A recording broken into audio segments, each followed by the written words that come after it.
ಇಷ್ಟು ವರ್ಷದಲ್ಲಿ ದೊಡ್ಡ ಮಟ್ಟದಲ್ಲಿ ಆಸ್ತಿ ಅಂತ ಏನೂ ನನ್ನ ಕೈಯಲ್ಲಿ ಮಾಡೋಕ್ಕಾಗಲಿಲ್ಲ. ಆದರೆ ನೀನು 2 ಹೆಣ್ಮಕ್ಳ ರೂಪದಲ್ಲಿ ಕೊಟ್ಟಿರೋ ಆಸ್ತಿನ ನಾನು ಆದಷ್ಟು ಜೋಪಾನ ಮಾಡಿದ್ದೀನಿ ತಂದೆ. ಅವರಿಬ್ಬರು ಯಾವಾಗಲೂ ಜೀವನದಲ್ಲಿ ನೆಮ್ಮದಿಯಾಗಿ ಸಂತೋಷವಾಗಿದ್ರೆ ಸಾಕಪ್ಪ.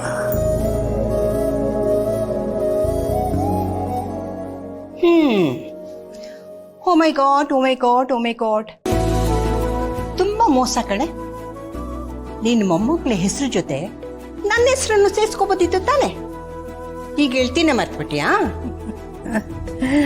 ಹಾಗಲ್ಲ ಕಣೆಲಜ್ಜಿ, ನಮ್ಮ ಜೊತೇಲಿದ್ದವರು ಚೆನ್ನಾಗಿದ್ರೆ ನಮಗೆ ಗೊತ್ತಿದ್ದೋ ಗೊತ್ತಿಲ್ಲದೇನೋ ನಾವು ಚೆನ್ನಾಗೇ ಇರ್ತೀವಲ್ವಾ. ಯಾವಾಗಲೂ ನಮ್ಮ ಕಣ್ಣೆದುರು ಚಿಕ್ಕ ಮಕ್ಕಳು ಚೆನ್ನಾಗಿರ್ಬೇಕಂತೆ. ಅದಕ್ಕೆ ನನ್ನ 2 ಮೊಮ್ಮಕ್ಕಳು ಚೆನ್ನಾಗಿರ್ಲಿ ಅಂತ ಆ ದೇವರ ಹತ್ರ ಕೇಳ್ಕೊತಾ ಇದ್ದೆ ಕಣೆ.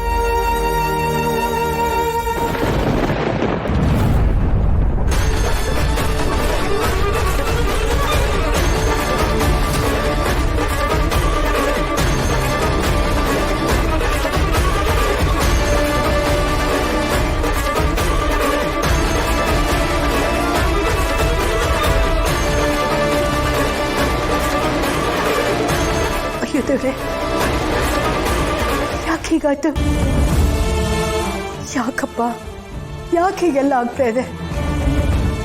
ಅಪ್ಪ, ಇಲ್ಲಿವರೆಗೂ ನಾನು ಅನುಭವಿಸಿರೋ ಕಷ್ಟಗಳೇ ಸಾಕು ತಂದೆ. ಸಮಾಧಾನ ಮಾಡ್ಕೊಳ್ಳೆ. ಯಾಕೆ ಗಾಬರಿ ಆಗ್ತಿದ್ಯಾ? ಏನು ಆಗಲ್ಲ. ನೋಡು, ದೇವ್ರು ಯಾವತ್ತೂ ಒಳ್ಳೆಯವ್ರಿಗೆ ಒಳ್ಳೇದನ್ನೇ ಮಾಡ್ತಾನೆ. ಅದು ಅಲ್ಲದೆ ಅವ್ರ ಜೊತೆ ಹೋಗಿರೋರು ಯಾರು? ನನ್ನ ಡಾರ್ಲಿಂಗ್ ಕರ್ಣ ಅವನ ಜೊತೆಲಿದ್ದಾರೆ ಅಂದ್ರೆ ಯಾವ ತೊಂದ್ರೆನೂ ಆಗಲ್ಲ ಕಣೆ. ಧೈರ್ಯವಾಗಿರು. ಆದ್ರೆ ದೀಪ ಯಾಕೆ ಹೀಗೆ ಸೂಚನೆ ಕೊಡ್ತಾ ಇದೆ? ಓ, ಅದು ಬೇರೆ ಯಾವ ಸೂಚನೆನೂ ಅಲ್ಲ. ನೋಡಲಿ,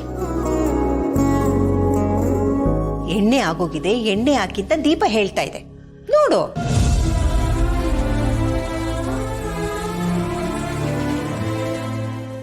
ಹೇಳಿದ್ನಲ್ಲ, ಏನೂ ಆಗಲ್ಲ. ಆರಾಮಾಗಿ